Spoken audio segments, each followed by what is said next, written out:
mundoalabin.cl. Canal 9 Bio Bio Televisión, con el auspicio de Libérate del estrés con Melipaz, tranquilizante natural de NOP Laboratorios, pinturas y adhesivos blanco. Llegó la nueva forma de pintar con despacho en 24 horas. DVA Capital, invierte en la transición a energías limpias. Conoce el eFund en dvacapital.com. Y nuevo Aeolus GS Cross de Dongfeng. SIDEF, garantía de confianza. Presentan la entrevista de Tomás Mochiati.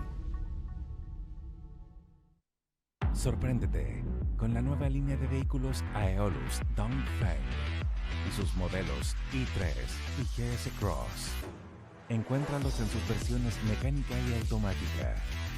Dongfeng. Drive your dreams. El estrés y la ansiedad en estos tiempos es indudable. ¿Andas acelerado? ¿Sientes tu mente sobrepasada? ¿Te cuesta dormir bien? Para tranquilizarnos naturalmente, tenemos Melipaz, que calma la ansiedad, relaja y reduce el estrés. Libérate del estrés con Melipaz. Pide tu Melipaz en todas las farmacias del país y venta online con despacho a todo Chile.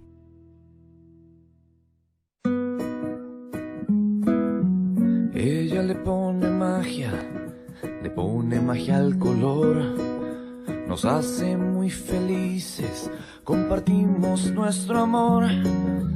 Ponle magia tú también, deja la imaginación volar, que todo luzca hermoso como siempre está tu hogar.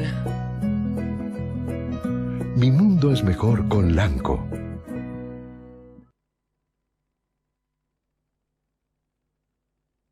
Sabemos que la pelea contra el cambio climático se gana eliminando las emisiones de CO2. Hay que generar energía limpia, llevarla a todos los rincones del planeta, almacenarla y ocuparla en nuestra vida diaria para que logremos un futuro sustentable. A partir de eso, creamos eFund, un fondo que invierte en las compañías que están liderando la electrificación del mundo, desde aquellas que fabrican los materiales para construir paneles solares o parques eólicos, hasta los mayores productores de baterías y autos eléctricos. Invierte en eFund, sé parte del futuro eléctrico y suma en un sentido tus inversiones.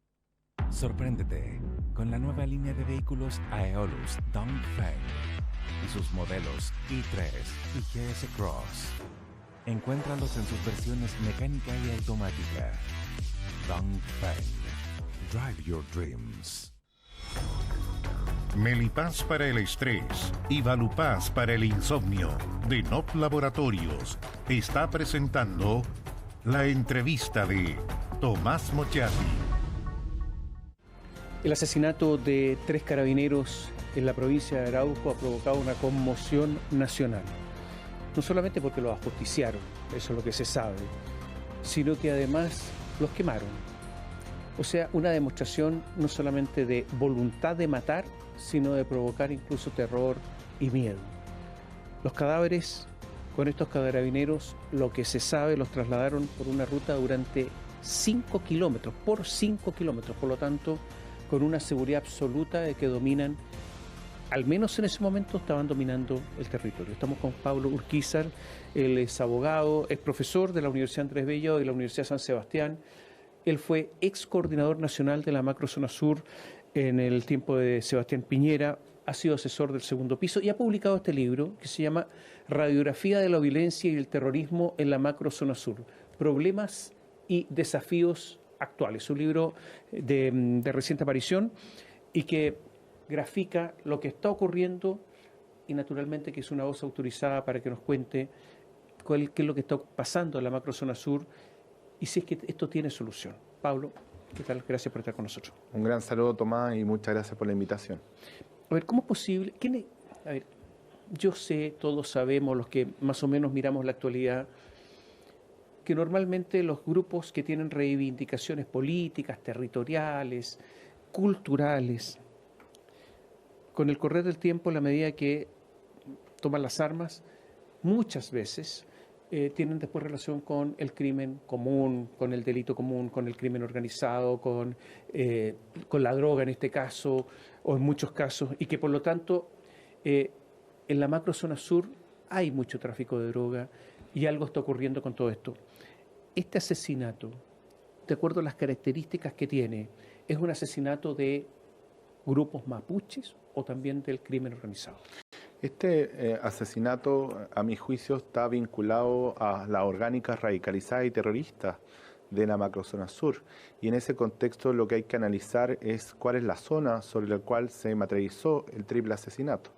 La zona es las comunas que unen Cañete con Tulmo y Cañete Tirúa, que es lo que se denomina el triángulo de la violencia, ¿cierto? La ruta P72 y la ruta P60. Y quien ejerce hoy día el control territorial de esa zona es una orgánica radicalizada y terrorista que se llama Resistencia Mapuche Lafkenche.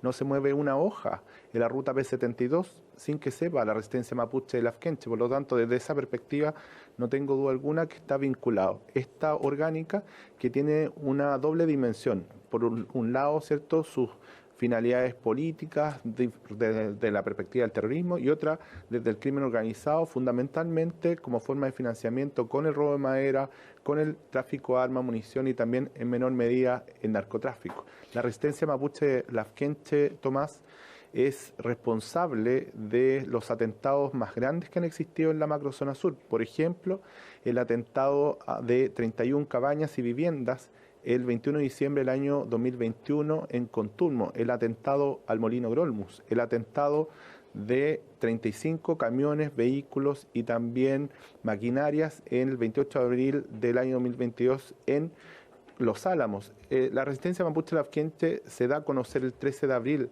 del año 2020 en la ruta P72 con un atentado con disparos directamente a uniformados y civiles, y por lo tanto desde esa perspectiva las características de lo ocurrido dan cuenta que esto está vinculado precisamente a esta doble dimensión de crimen organizado y también de terrorismo. Ahora, algunos dicen que también que podría haber sido la UAM. Puede ser, porque además hay entre ellos algunas diferencias. No es que estén actuando todos coordinados, sino que hay alguna disputa territorial, quién hace mejor las cosas, quién tiene más atractivo para los jóvenes. Entonces, a lo mejor podría estar la UAM. Sí, mire, acá vamos a ir descartando, ¿cierto? Acá se dice que esto podría haber sido una reacción a la condena de Héctor Yaitur. Bueno, esto con la CAN, ¿no es cierto? Con la coordinadora Arauco Mayeco, esto hay que descartarlo completamente porque en el lugar, antes, ¿cierto?, tenía una poder y un control territorial la coordinadora Arauco Mayeco, pero desde hace bastante tiempo fue desterrada precisamente por la resistencia mapuche Lafkenche. Y la Huaychana Ucamapu tiene una presencia en la ruta P72, pero una presencia menor, ¿cierto? Porque la Huaychana Ucamapu tiene además presencia no solo en la provincia de Arauco, sino también en la provincia de Cautín, Mayeco y también en la provincia de Valdivia, en la región de Los Ríos, por lo tanto tiene una extensión más grande. Y en ese sentido, respecto a dificultades o problemas, la verdad es que lo que se ha visto es al revés, son coordinaciones. Es decir, Resistencia Mapuche Lafkenche con Huaychana Ucamapu funcionan coordinadas y por lo tanto desde esa perspectiva se hace más peligroso lo que está ocurriendo. Ahora, lo que yo he sabido es que hay un tráfico de drogas intenso porque cada vez que hay una falta de control territorial del Estado, obviamente empieza a operar el crimen organizado. Y que para los telespectadores que no conocen bien, que no se acuerdan bien, la provincia de Arauco, de la región del Biobío, es una lengua hacia el sur que llega prácticamente a Tirúa, prácticamente está frente a Temuco. Gracias. Y que hay numerosas caletas, refugios naturales para poder desembarcar, y que habría un tráfico intenso de drogas, desembarcando droga en estas caletas. ¿Esto es así? Eso es parte, efectivamente, de lo que se ha señalado y todo da cuenta que efectivamente podría ser así. ¿Y por qué, Tomás? Mira, el control territorial es propio del terrorismo y del crimen organizado. ¿Por qué? Porque lo que buscan es desplazar al Estado de Derecho y que impere la ley del más fuerte. Un ejemplo concreto, Quidico.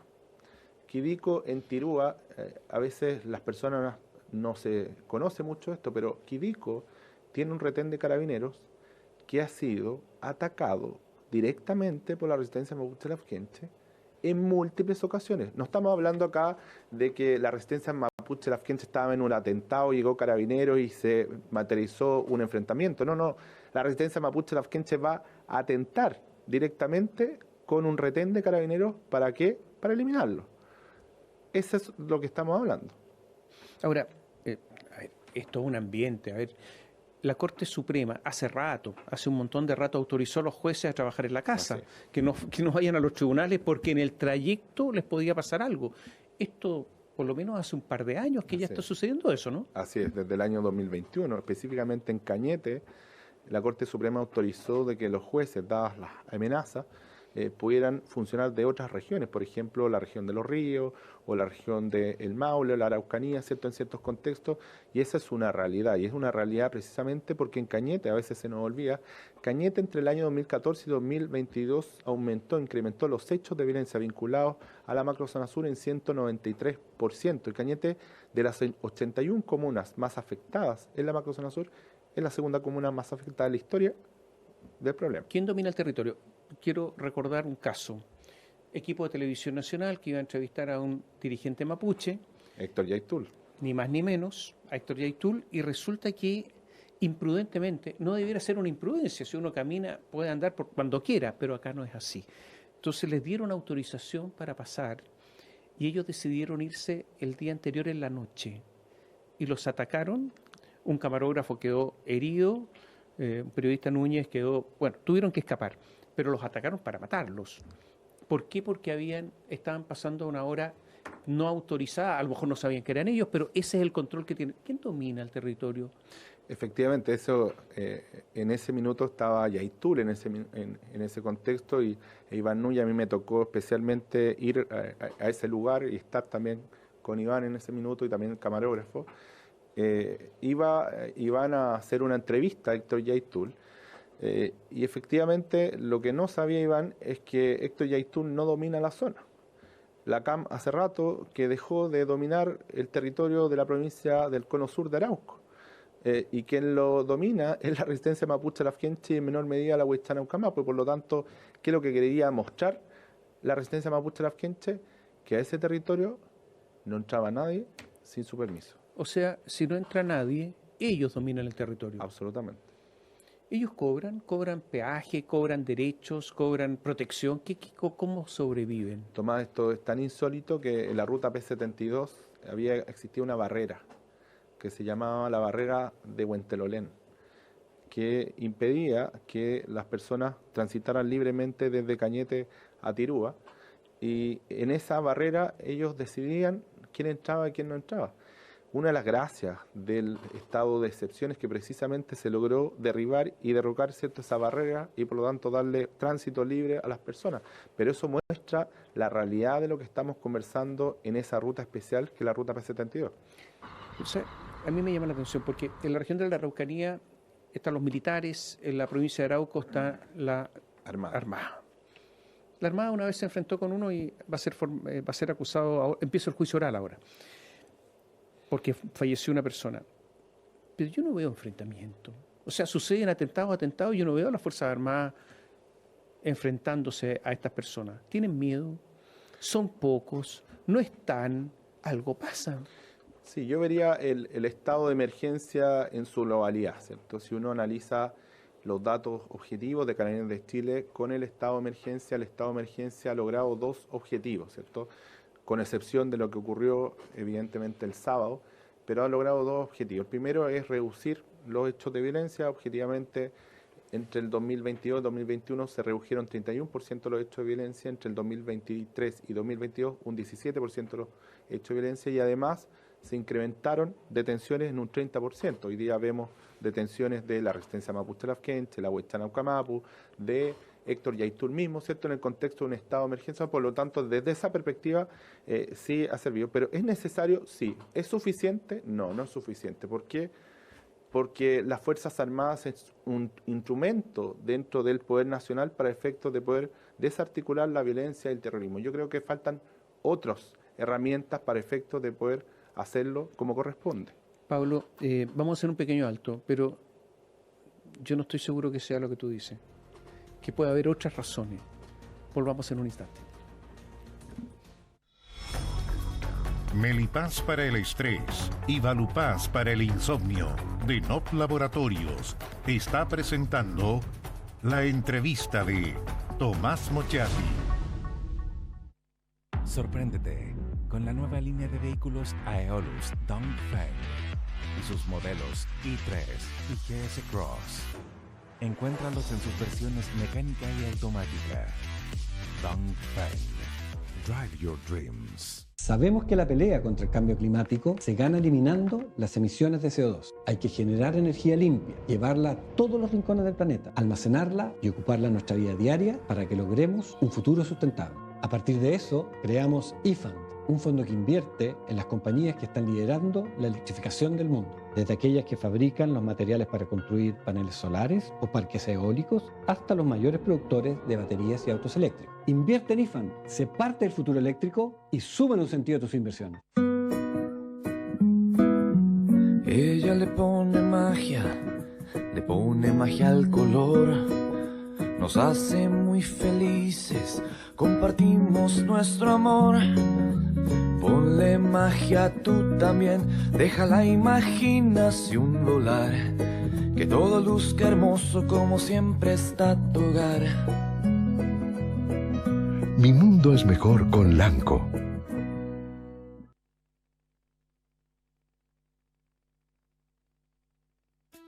El estrés y la ansiedad en estos tiempos es indudable. ¿Andas acelerado? ¿Sientes tu mente sobrepasada? ¿Te cuesta dormir bien? Para tranquilizarnos naturalmente, tenemos Melipaz, que calma la ansiedad, relaja y reduce el estrés. Libérate del estrés con Melipaz. Pide tu Melipaz en todas las farmacias del país y venta online con despacho a todo Chile. Sorpréndete con la nueva línea de vehículos Aeolus Dongfeng y sus modelos i3 y GS Cross. Encuéntralos en sus versiones mecánica y automática. Dongfeng. Drive your dreams. Melipaz para el estrés y Valupaz para el insomnio de NOP Laboratorios está presentando la entrevista de Tomás Mochati.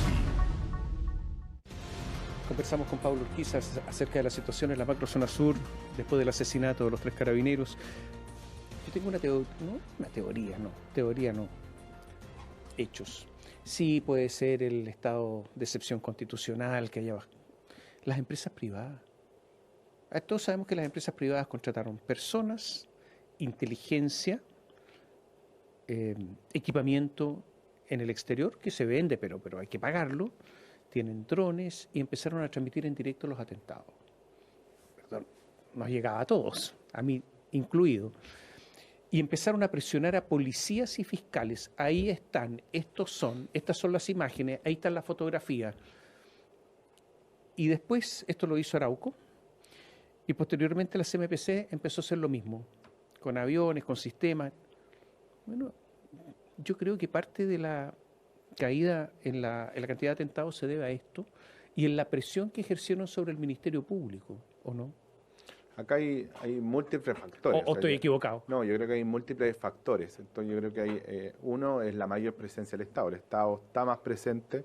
Al estar más presente el Estado provoca disuasión y por ende una menor cantidad de atentados. También se han dado situaciones correctas y positivas como nunca antes se había dado o pocas veces se había dado, que son detenciones infraganti, ¿cierto? Es decir, en plenos atentados se materializan detenciones y eso también disuade desde la perspectiva de los demás orgánicas radicalizadas y terroristas. Y también distintas detenciones que se permiten interceptaciones telefónicas y por lo tanto una red de información que permite inhibir y permite también detener. Un ministerio público, yo lo digo, el fiscal regional, por ejemplo, Roberto Garrillo, que lo ha hecho muy bien y hoy día toma la causa, por ejemplo, en la Araucanía. Lo ha hecho también que ahora lo toma la causa no de la Araucanía, sino también del triple asesinato de carabineros en Cañete.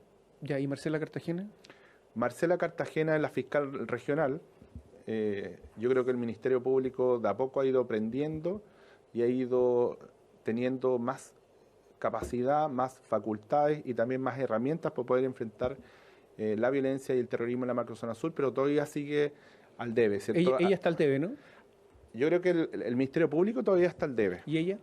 El Ministerio Público, yo creo, en su conjunto, más algo, allá de una persona, porque... pero por algo le dicen al fiscal de la región vecina, hágase cargo usted.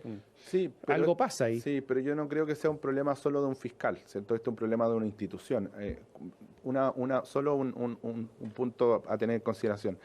La macrozona sur y las orgánicas radicalizadas y terroristas, tú bien conoces, Tomás, no distinguen divisiones administrativas, ¿cierto? Es decir, la UAM que está en el cono sur de Arauco pasa a Cautín, pasa a Malleco y pasa a la región de los ríos, ¿cierto? Y por lo tanto tienen una complejidad desde el punto de vista de su arista muy clara, ¿cierto? El Ministerio Público no, el Ministerio Público es región de la Araucanía y esa es su competencia, región del Biobío, esa es su competencia, entonces no hay una visión macrozonal como por ejemplo sí la tiene Carabineros de Chile. Hoy día Carabineros de Chile, bajo la lógica del control de orden público, tiene un jefe de zona macrozonal, ¿cierto? Lo mismo la Policía de Investigaciones de Chile, y en ese sentido, evidentemente, me parece que hay que ir avanzando desde el punto de vista... ¿Opera el centralismo en todo esto? Y hago esta pregunta. Dicen que el vehículo en que iban los carabineros asesinados no tenía GPS.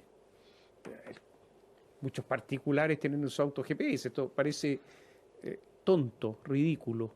En segundo lugar, que no tenía una comunicación fluida con su mando. En tercer lugar, el fiscal, cuando le avisan, tiene que caminar hasta la fiscalía para tomar una una camioneta, y va solo hasta el lugar, no tiene ni siquiera protección. En comparación a los medios que tienen en otros lugares, con ese lugar que es peligroso, algo pasa acá. Hay un centralismo absoluto, es decir, yo te digo, Tomás, y no tengo temor a equivocarme, que si no muchos atentados anteriores hubiesen ocurrido en Santiago, otro Chile sería hoy día, desde la perspectiva de la macro. Se habría resuelto. Esto está a 600 kilómetros de Santiago. ¿Qué le va a importar a la moneda? Quidico, Tirúa, Cañete, Contulmo. Ay, pero Pablo fue asesor de segundo piso, o sea, ¿sí? sabe que se trata, o sea, en los tiempos de Piñera tampoco importaba, entonces. Yo creo que una de las cosas relevantes que se hizo en el gobierno del presidente Piñera es que efectivamente yo, siendo de Santiago, me fui a la macrozona sur. Ahora se dice que el gobierno de Piñera no apoyó mucho Carabineros en bienes, en vehículos, etcétera, que ha sido el gobierno que más ha invertido. No, yo creo que es una crítica política que no está cerca de la realidad. ¿No? Yo creo que, no, al revés, porque lo mismo dice este gobierno respecto de las leyes de seguridad, pero no dice que las leyes de seguridad más importantes que ha sacado provienen del gobierno anterior. ¿Cómo se soluciona todo esto? Porque las empresas forestales, que son fundamentales en la zona en cuanto a riqueza, se están yendo. O sea, no se está plantando árboles en Chile, eso significa el fin de la industria forestal chilena. Y eso va a ocurrir porque tiene que estar plantando permanentemente, pues si no, ¿cómo? Y están invirtiendo en Brasil, sabemos que el grupo Angelini ha invertido 3.000 millones de dólares en Brasil, acaba de anunciar la CMPC 4.500 millones de dólares en Brasil, lo han anunciado que están desinvirtiendo en Chile. ¿Se acaba todo esto? A ver, acá no solo la empresa forestal, acá se están quemando escuelas, acá se están quemando iglesias católicas evangélicas, acá se queman centros de salud, acá se eliminan personas, por lo tanto una problemática muy compleja, y acá, Tomás, hay que atender cuál es la razón de ser de la existencia del Estado. El Estado existe para eliminar el estado de naturaleza de los seres humanos salvajes, en donde se enfrentan y hacen uso de la fuerza para solucionar sus problemas, para darle seguridad a las personas. Y por lo tanto, acá el Estado lo que está haciendo es fallando su labor esencial, porque sin seguridad no hay libertad. Por lo tanto, lo primero para que las empresas se sientan atraídas para poder invertir es poder tener un mínimo de seguridad. ¿Se sabe algo del atentado a los Grolmus? El atentado al Molino Grolmus, yo hablo muy seguido con Cristian Grolmus, que también estuvo y fue víctima, ¿cierto?, del atentado donde su padre también murió hace unos meses.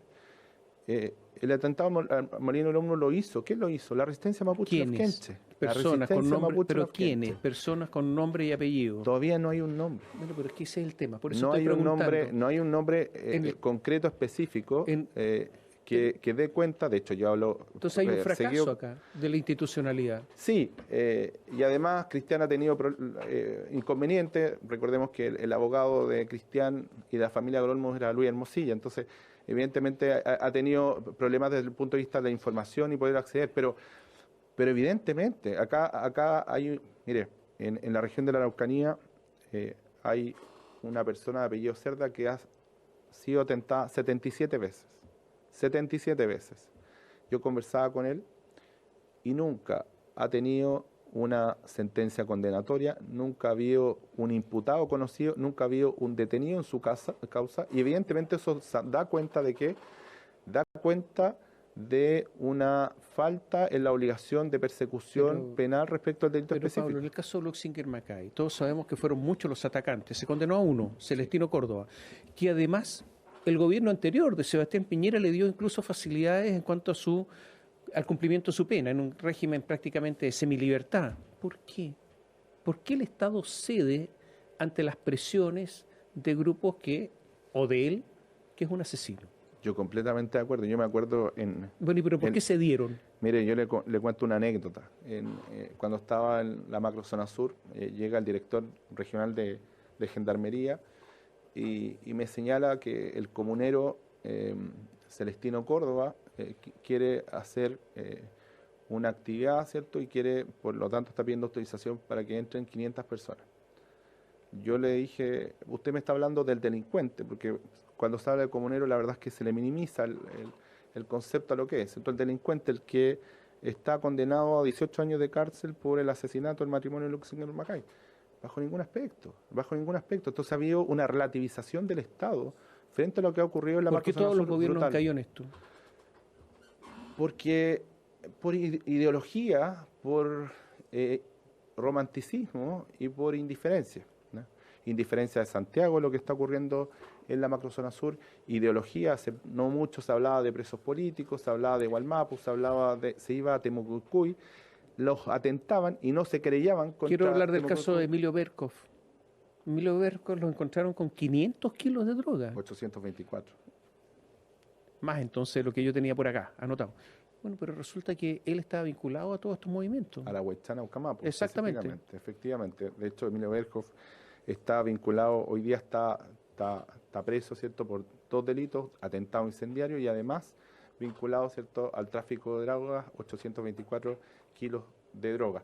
En ese contexto, Emilio Berkov, ¿quién reivindica a Emilio Berkov? Lo reivindica en múltiples atentados una orgánica específica que es la Huaychán Aucamapu, la misma que es responsable del asesinato del cabo Naín en Metrenco el año 2020, cuyo autor, Luis Tranamil, fue condenado hace una semana por la Corte, por el Tribunal Oral en lo Penal de Temuco. ¿Hay fiscales ideologizados?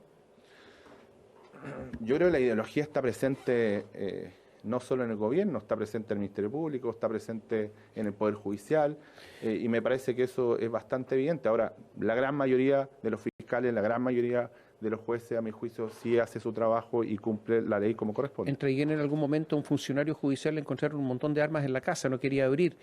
No había juez que autorizara hacer el allanamiento. Fueron cayendo como palitroques, uno tras otro, porque se inhabilitaban. Tuvieron que recurrir a jueces de otra jurisdicción, ya ni me acuerdo, pero todo es así. ¿Pero qué es eso? Impresentable. Pero eso ocurrió, ¿no? Absolutamente. De hecho, el caso que usted señala es el caso del señor Pirce. El señor Pirce efectivamente era funcionario 12 años del juzgado de garantía de Traiguén. O sea, estaba vinculado directamente con los juicios que se llevaban a cabo de la orgánica radicalizada y terrorista. En su casa se descubre fusiles de guerra, TNT, explosivos, y cuando Carabineros va a poder allanar el domicilio, ¿cierto?, primero le pide permiso para poder entrar porque evidentemente no tenía la orden judicial, y le señalan que no. Entonces empieza a solicitar a los jueces respectivos, y todos los jueces conocían y estaban vinculados con Pirce, por lo tanto se inhabilitaban, hasta que llegaron a último juez, ¿cierto?, al 6º juez fue, y efectivamente se le autorizó, pero eso evidentemente da cuenta de una corrupción que existía en el Poder Judicial en ese aspecto específico, por ejemplo, de Traiguén. Y la pregunta es, si fue Pirce, ¿era el único funcionario que estaba en el juzgado de garantía de Traiguén vinculado a la orgánica radicalizada y terrorista en la zona? Esa es una pregunta que me parece que no se ha respondido. Hago otra pregunta, ¿cómo consiguió los fusiles? ¿Se supo? No se supo. ¿Para quién eran los fusiles? ¿Se supo? Tampoco se supo. A ver, ¿de qué poder judicial estamos hablando? Porque es un funcionario de ellos. Así es. Actuaron activamente, pero ¿y de qué ministerio público estamos hablando si no es capaz de saber para quién era, quién se los pasó, cómo los adquirió? Sí, hay que decir sí que está condenado hoy día. ¿Ya? No, está condenado estoy hablando hoy día, pero... de lo otro. Sí, porque sí. a ver, ¿para quién eran? ¿A quién estaba vinculado? ¿Se supo a quién estaba vinculado? No sé. Pero si esto es un escándalo, después de todo lo que hemos hablado, ¿esto tiene solución? Perdón. Sí, absolutamente Así tiene solución. Y en esto a mí me parece que, como dije, yo creo que hay 3 elementos que son los elementos más relevantes desde el punto de vista de los problemas que han existido en la macrozona sur, que son la ideología, la indiferencia y también el romanticismo. Y en esto me parece que hay que seguir el ejemplo español, ¿cierto? España se demoró 60 años en derrocar y desarticular a la ETA, ¿cierto? 1958 al año 2018. Pero la base sobre la cual se sustentó la desarticulación de la violencia y el terrorismo fue la unidad de acción del Estado. ¿En base a qué? A un pacto transversal contra el terrorismo y por las libertades fundamentales, en donde se dejó la ideología de lado, se sacó de la reyerta política todo lo que dice relación con el terrorismo, y las 2 grandes fuerzas políticas de España, ¿cierto? El PSOE, el Partido Socialista Obrero Español, con el Partido Popular, dijeron, de acá no podemos seguir peleando. ¿Por qué? Porque esto afecta la democracia y los derechos fundamentales, que son los 2 valores más importantes que tiene un Estado de Derecho. Y decían, la democracia no solo tiene la opción de defenderse, sino que tiene el deber de defenderse, con todas las herramientas que tiene el Estado, ni una más, ni una menos. Y desde ahí me parece que es un punto de partida con 2 elementos fundamentales. Primero, una estrategia. Hoy día nosotros no tenemos estrategia nacional contra el terrorismo que aborde el fenómeno particular desde una mirada holística. Prevención, persecución, protección y también reparación. Eso no existe como se hizo en España. Y segundo elemento, inteligencia. Sin inteligencia, las Fuerzas Armadas y las policías operan a ciegas. Alfredo Pérez Rubalcaba señalaba, ministro del Interior en su minuto de Zapatero, cuando le preguntaban cómo logró desarticular a la ETA: inteligencia, inteligencia, inteligencia. Se nos fue el tiempo, desgraciadamente. Tenía más preguntas planteadas. ¿Cómo lo hacemos sin RUF? ¿Cómo lo hacemos sin ley de inteligencia que no opera? La ley de inteligencia actual no opera. ¿Cómo lo hacemos con partidos que no quieren, además, legislar en esto? Pero se nos fue el tiempo. Gracias por estar con nosotros, Pablo. Será para una próxima. Gracias, Tomás. Que esté muy bien. Y a ustedes muchas gracias y gracias por seguirnos. Canal 9 Bio Bio Televisión, con el auspicio de Libérate del estrés con Melipaz, tranquilizante natural de NOP Laboratorios, pinturas y adhesivos blanco. Llegó la nueva forma de pintar con despacho en 24 horas. DVA Capital, invierte en la transición a energías limpias. Conoce el eFund en dvacapital.com. Y nuevo Aeolus GS Cross de Dongfeng. CIDEF, garantía de confianza. Presentaron la entrevista de Tomás Mochiati.